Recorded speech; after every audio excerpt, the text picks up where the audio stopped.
Hi friends, good evening. Welcome back to our channel smart Gautami. ఎలా ఉన్నారు అందరూ? ఏం చేస్తున్నారు? బాగున్నారని అయితే చాలా బాగున్నాను. చూసారా, మా అశ్వత్ని చూపించి చాలా రోజులైంది వీడియోలో. పాపం వాడికి ఫైనల్ ఎగ్జామ్స్, అశ్వత్కి ఫైనల్ ఎగ్జామ్స్. వాడికి ఏమో లైట్గా ఫీవర్ వచ్చింది. అయినా కూడా మందేసుకొని మెడిసిన్ వేసుకొని స్కూల్కి వెళ్ళి ఎగ్జామ్ రాసి వచ్చాడు తెలుసా మా అశ్వత్. సరే, ఇంతకీ విషయం ఏంటంటే, ఏంటి గౌతమి కూర్చుని ఒక పెద్ద అరిటాకుని చక్కగా కట్ చేస్తుంది అనుకుంటున్నారా? ఈ అరిటాకుతోనే నేను వీడియో చేయబోతున్నాను. అంటే మా దగ్గర అరిటాకు లేదు గౌతమి ఎలా అనుకుంటున్నారా? అరిటాకు లేకపోయినా ఎలా చేయొచ్చో కూడా నేను ఆప్షన్స్ చెప్తాను. సో కంగారేం పడొద్దు. సో ఇంతకీ ఇవాళ వీడియో అంటే చూడబోయే ముందు మన ఛానల్ ఎవరైనా ఫస్ట్ టైం చూస్తున్నట్టయితే ఛానల్ సబ్స్క్రైబ్ చేసుకోండి, వీడియోస్ లైక్ చేయండి, షేర్ చేయండి, అండ్ పక్కనే ఉన్న బెల్ క్లిక్ చేసి ఆల్ అనే ఆప్షన్ని క్లిక్ చేస్తే నేను కొత్త వీడియో పెట్టిన వెంటనే మీకు నోటిఫికేషన్స్ అయితే వస్తాయి. ఈ అరటి చెట్టు నేను మాకు ఒక ఇల్లు హౌస్ రెంట్ తీసుకున్నాం కదా, మేము ఉండే ఇల్లు కాకుండా ఆ రెంట్ హౌస్ దగ్గర పెంచుతున్నాను అనమాట. మా అఖిల్ పెట్టాడు. ఎక్కడికో వెళ్తుంటే లారీలోంచి ఒక దుంప కింద పడిందంట. ఆ కింద పడిన దుంపను తీసుకొచ్చి పెడితే అది పెద్ద వృక్షం అయిపోయి దాని పక్కన ఇంకా 2 చెట్లు వచ్చాయి. ఇంకా గెల పడలేదబ్బా, మరి ఏం అరిట్ అవుద్దో కూడా తెలియదు అది. సరే, ఇంతకీ వాళ్ళ వీడియో ఏంటంటే ఒక మంచి వెయిట్ లాస్ స్నాక్ అనుకోండి, స్నాకే అది చేయబోతున్నాను. చాలా ఈజీ అండ్ చాలా టేస్టీ. దీనికి మ్యాక్సిమం నాన్ స్టిక్ ప్యాన్ వాడుకోండి అబ్బా, అంటే అంటుకోకుండా ఉండేది, కాస్ట్ ఐరన్ది కానీ అట్లా. సో దాంట్లో 1 టీ స్పూన్ నెయ్యి వేసా. నేను ఇంట్లో చేసిన నెయ్యి వాడతాను, మేము ఇంట్లో మాకు నెయ్యి బాగా వస్తుంది. నేనైతే ఎక్కువ తినను, పిల్లలు తింటారు కానీ నేను చాలా తక్కువ తింటాను అనమాట. సో నెయ్యి వేడి చేసుకొని 1 కప్పు బెల్లం, 1 కప్పు కీరా తురుము, అది కీరాలో గింజలు తీసేసి తురిమిన తురుము, 1/2 కప్పు రఫ్గా గ్రైండ్ చేసుకున్న కొబ్బరి వేసుకున్నాను, అలాగే చిటికెడు యాలక పొడి. మీరు ఏ కప్పు వాడుతున్నారో అదే కప్పు, గ్లాస్తో వాడితే గ్లాసు, అన్నిటికీ అదే వాడండి, బెల్లానికి కీరాకి అన్నిటికీ. సో నేనైతే కప్పు తీసుకున్నా. కప్పు బెల్లం, కప్పు కీరా, 1/2 కప్పు కొబ్బరి, చిటికెడు ఇలాచీ పౌడర్ వేసి కొద్దిగా ఉడకనివ్వాలి. నీళ్ళేమీ వేయలేదు, కీరాలో వాటర్ ఉంటుంది కాబట్టి ఆ వాటర్ బెల్లంలోకి వస్తుంది కాబట్టి ఆటోమేటిక్గా అది కొంచెం లూజ్ అవుతుంది. సో ఇప్పుడు నేను నీళ్ళు అయితే ఏమీ వేయలేదు. కీరా ప్లేస్లో బూడిద గుమ్మడికాయ తురుము వేసుకోవచ్చు, సొరకాయ తురుము వేసుకోవచ్చు, బీట్రూట్ తురుము వేసుకోవచ్చు, మామూలు మంచి తినే తీపి గుమ్మడి తురుము వేసుకోవచ్చు, అది మీ ఇష్టం. సో కాసేపటికి ఒక 5 మినిట్స్కి మరీ లూజ్గా లేకుండా కొద్దిగా థిక్ అయింది. సో ఇది ఇంకా ఎక్కువ థిక్ అవ్వకముందే ఒక 3/4 కప్పు వాటర్ పోసుకోండి. Exactly 3/4 cup. మీరు గ్లాస్తో మెజర్ చేస్తే గ్లాస్తో 3/4 గ్లాస్, బట్ అన్నిటికీ ఒకటే మెజరింగ్ది వాడండి. కప్పు అయితే కప్పు, గ్లాస్ అయితే గ్లాసు, గిన్నె అయితే గిన్నె. ఒక 3/4 కప్పు వాటర్ పోసుకోండి. ఆ వాటర్ పోసుకున్న తర్వాత ఇందులో మైదా పిండి కాదబ్బా, వరిపిండి వాడచ్చు, గోధుమ పిండి వాడచ్చు, మల్టీగ్రెయిన్ ఫ్లోర్ వాడచ్చు, మిల్లెట్ ఫ్లోర్ వాడచ్చు, మీ ఇష్టం. చాయిస్ ఆఫ్ ఫ్లోర్, మైదా కాకుండా మీ ఇష్టం. నేనైతే వరిపిండి వాడాను. ఎంత తీసుకున్నాను అంటే వరిపిండి ఎగ్జాక్ట్గా 1 కప్పు, కొద్దిగా తక్కువ. ఎంత, 1 కప్పుకు 1 స్పూన్ తక్కువ అనుకోండి, అంతే. ఆ వరిపిండి వేసేసి స్టవ్ ఆఫ్ చేసేసుకొని చక్కగా కలుపుకుంటే గిన్నెకు అంటుకోకుండా ఉండకట్టేస్తుంది మంచిగా. అది లోపల లంప్స్ లేకుండా మొత్తం ఈవెన్గా కలిసేలాగా కలుపుకోండి. ఈ ఒట్టి పిండే ఎంత టేస్టీగా ఉంటుందో తెలుసా. ఇందులో వెజిటబుల్ ఆఫ్ యువర్ చాయిస్, నేను చెప్పాను కదా, కీరా, సొరకాయ, బీట్రూట్, క్యారెట్, బూడిద గుమ్మడి లేదా తీపి గుమ్మడి ఏదైనా సరే మంచిగా తురుము వేసుకోవచ్చు. సో మంచిగా కలిపేసుకున్నా ఇది చల్లారాలి. ఇది చల్లారేలోపు దీని లోపలికి ఒక స్టఫింగ్ చేస్తున్నాను నేను. ఈ స్టఫింగ్ వచ్చేసరికి ఒక స్పూన్ నెయ్యి వేసుకున్నాను దీనికి కూడా. సో దీంట్లో మొత్తం మనం 2 స్పూన్ల నెయ్యి వాడాము. 1 స్పూన్ వచ్చేసి బెల్లం వేసినప్పుడు, అలాగే 1 స్పూన్ వచ్చేసరికి ఇక్కడ బెల్లం వేసినప్పుడు నెయ్యి వేయకపోయినా కూడా పర్వాలేదు, డైరెక్ట్గా బెల్లం కూడా వేసుకోవచ్చు. ఆ నెయ్యిలో నేను ఇక్కడ 1 టేబుల్ స్పూన్ సన్ఫ్లవర్ గింజలు, 1 టేబుల్ స్పూన్ మెలను, 1 టేబుల్ స్పూన్ గుమ్మడి గింజలు, కొద్దిగా జీడిపప్పు, కొద్దిగా బాదం రఫ్గా గ్రైండ్ చేసి ఆ పొడి వేసాను. అలాగే 1/2 కప్పు కొబ్బరి వేసాను. ఆల్రెడీ మనం 1/2 కప్పు కొబ్బరి ఆ పిండిలో వేసాం, మళ్ళీ ఈ స్టఫింగ్లో కూడా వేసుకుంటున్నాం. సో ఇంకొక 1/2 కప్పు ఇక్కడ వేసుకున్నాను. వేసుకొని మంచిగా వేయించుకోండి. మనం ఎక్కువ నెయ్యి అది వాడలేదు కాబట్టి, నేను చూసారా పొయ్యి మీద పడింది, చిన్న కొబ్బరి ముక్క పడితే తీసుకొని తినేసాను అనమాట. మా పొయ్యి చాలా శుభ్రంగా ఉంటుంది అబ్బా, దాని మీద రవ్వ కూడా పలుకు కూడా నేను, కాబట్టి పడిని తీసి తినేయచ్చు. ఒక చిన్న కొబ్బరి ముక్క పడితే తీసుకొని తినేసాను నేను.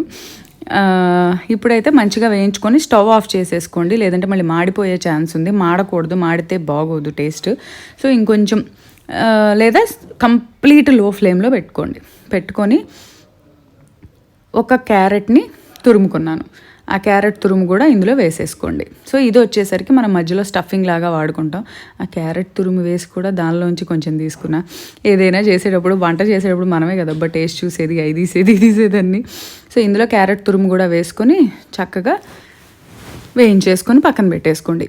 నేనైతే ఈ తురుముని యాజ్ ఇట్ ఈస్ తీసుకెళ్ళి బీట్ చేసిన ఎగ్లో వేసి ఆమ్లెట్ లాగా వేస్తా. డ్రై ఫ్రూట్ ఆమ్లెట్ ఎక్కడన్నా విన్నారా? మీ స్మార్ట్ వేస్తుందా dry fruit omelette? Egg beat చేసేసుకొని, ఇందులో మనం ఏ విధమైన టేస్ట్ లేదు కదా, ఉప్పు కారం లాంటిది, జస్ట్ అది వేయించుకున్నాం అంతే. దాన్ని తీసుకెళ్ళి కొంచెం పెప్పర్, సాల్ట్ వేసిన బీట్ చేసిన ఎగ్ ఉంటుంది కదా, ఎగ్ మిక్స్లో వేసేసి నేను ఆమ్లెట్ వేస్తాను. అది ఇంకోసారి చూపిస్తాను మీకు. ఇప్పుడైతే అరిటాకులు జస్ట్ వేడి నీళ్ళల్లో ఒకసారి అలా ముంచి పైకి తీసాను అనమాట. లేకపోతే చాలా పెళుసుగా ఉండి చినిగిపోతాయి ఊరికే. ఇప్పుడు కొద్దిగా మెత్తబడి మనం ఎలా బెండ్ చేస్తే అలా బెండ్ అవుతాయి అనమాట. తీసిన తర్వాత దాని మీద ఆల్రెడీ మనం కుక్ చేసుకున్న మిక్స్ ఏదైతే ఉందో ఆ మిక్స్ని స్ప్రెడ్ చేసుకుని, కొద్దిగా తీసుకున్నాను అబ్బా వేయించిన దాంట్లోంచి ఆమ్లెట్ కోసమని. ఆమ్లెట్ అందుకే కొంచెం ఎక్కువ చేశాను. మామూలుగా అయితే అంత అవసరం ఉండదు నేను చేసిన మిక్స్కి. సో కొద్దిగా తీసుకుని పక్కన పెట్టుకున్నా. మిగిలిన దాన్ని ఇదిగో ఇలా మధ్యలో స్టఫ్ లాగా చేసి దాన్ని జాగ్రత్తగా అరిటాకుని వంచి రెండో వైపు కూడా అరిటాకుని అలా బెండ్ చేసేసి ఒక లవంగం గుచ్చుకుంటే అది ఓపెన్ అవ్వకుండానూ ఉంటుంది. ఎట్ ద సేమ్ టైం ఆ లవంగం ఫ్లేవర్ కూడా మనం మళ్ళీ దాన్ని కుక్ చేసుకున్నప్పుడు ఆ పిండికి పట్టుకొని చాలా బాగుంటుంది. సో నేనైతే లవంగం గుచ్చేసాను అనమాట. అంతే. వీటిని ఇలా 1 by 1 చేసుకొని పక్కన పెట్టుకుందాము. ఇది చాలా రకాలబ్బా. మధ్యలో స్టఫింగ్ వచ్చేసరికి ఇలా డ్రై ఫ్రూట్స్, నట్స్ ఇలా కాకుండా మనం కొబ్బరి లౌజ్ అని చేసుకుంటాం కదా, బెల్లం పాకంలో పట్టుకొని కొబ్బరి వేసుకొని కొబ్బరి లౌజ్ చేసుకుంటాం. లేదంటే బూడిద గుమ్మడికాయ హల్వా అనో, క్యారెట్ హల్వా అనో, పంచదారని అవాయిడ్ చేసేసి నెయ్యి కొంచెం తగ్గించేసుకొని పంచదార ప్లేస్లో బెల్లం యూస్ చేసుకొని సేమ్ చేసేసి రాగి హల్వా చేసుకోనో ఇంకోటి ఏదన్నా చేసి ఆ హల్వాని ఈ మధ్యలో స్టఫింగ్ లాగా కూడా మనం పెట్టుకోవచ్చు. సో మధ్యలో స్టఫింగ్ కూడా మీ చాయిస్. ఇంకా మీరు మీ బ్రెయిన్కి మీరు ఏమంటారు, మీ కుకింగ్ టాలెంట్ని మీరు ఎలా వాడితే అలాగా ఎన్ని రకాలుగా కావాలంటే అన్ని రకాలుగా చేయొచ్చు. సో ఇట్లా అన్నీ చేసేసుకున్నాను అనమాట.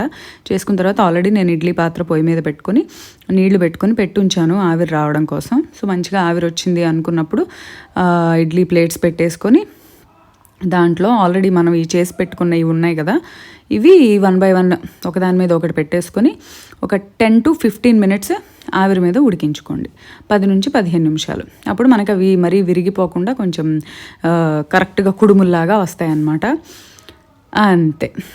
ఈ రెసిపీ గౌతమి నీకు ఇలాంటివన్నీ ఎలా తెలుస్తాయి గౌతమి అంటే, ఈ రెసిపీ వచ్చేసరికి దీనికి ఎగ్జాక్ట్గా ఇది కాదు, కొంచెం సిమిలర్గా ఉండేది నేను ఇన్స్టాగ్రామ్లో చూశాను అనమాట. ఒక హెల్తీ రెసిపీస్ దాంట్లో చూసినప్పుడు నాకు చాలా నచ్చి నేను దాన్ని నా స్టైల్లోకి, అంటే యాక్చువల్లీ వాళ్ళ మధ్యలో స్టఫింగ్ పెట్టలేదు, డైరెక్ట్గా కుడుములాగా చేశారనమాట. నేను దానికి స్టఫింగ్ ఓకే ఇలా స్టఫింగ్ చేద్దాము నట్స్ అండ్ క్యారెట్తో అని చెప్పి దానికి మళ్ళీ నేను స్టఫింగ్ ఇంక్లూడ్ చేసుకొని దాంట్లో చిన్న చేంజెస్ చేసుకొని అది మన స్మార్ట్ స్టైల్లోకి మార్చి మీకు చూపిస్తున్నాను అనమాట. నేను ఆల్రెడీ ట్రై చేశాను, చేస్తే చాలా బాగుంది. బాగున్న తర్వాత ఓకే ఇది డెఫినెట్గా చూపించవచ్చు అని చెప్పి ఇంకా నేను చేశాను అనమాట. అంతే. ఒక పావు గంట తర్వాత స్టవ్ ఆఫ్ చేసేసుకొని వాటిని బయటకు తీసేసుకోండి. అంతే. మీరు అలా ఇంకా ఎన్ని బ్యాచ్లు చేసుకుంటే అన్ని బ్యాచ్లు. నేనైతే ఒక 7-8 చేశానబ్బా, తలా ఒకటి అన్నట్టు. అందరూ తింటారు. మా అపార్ట్మెంట్లో కూడా నాకు ఒక ఫ్రెండ్ ఉంది, తను కూడా చాలా డైట్ ఫుడ్ చాలా ఎంజాయ్ చేస్తుంది అనమాట. సో తనకు కూడా ఇద్దాము అన్నట్టుగా ఒక 7-8 అలా చేశాను. చేసి కుక్ చేసి చక్కగా ఓపెన్ చేసి ఫుల్ హ్యాపీగా ఎంజాయ్ చేశాను. సో ఇప్పుడు ఓపెన్ చేశాక ఎలా ఉంటుందో చూడండి. అసలు ఎంత బాగుంటుందో, చాలా లైట్గా ఉంటుందబ్బా. చాలామంది డైట్ చేసేటప్పుడు స్వీట్స్ని మిస్ అవుతున్నాము అని చెప్పి స్వీట్ క్రేవింగ్కి ఇదవుతూ ఉంటారు.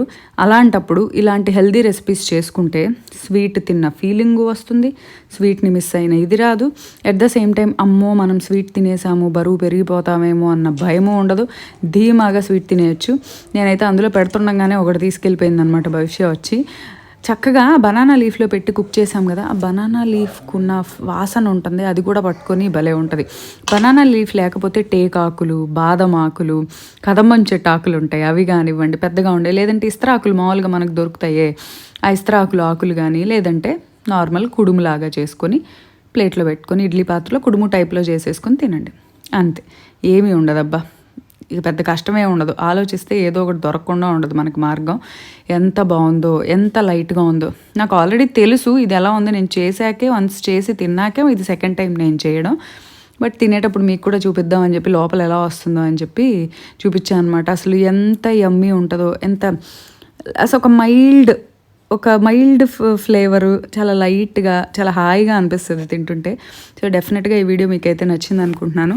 అండ్ ఇంకో వీడియోతో మళ్ళీ కలుద్దాము. అంతవరకు bye bye, have a good day.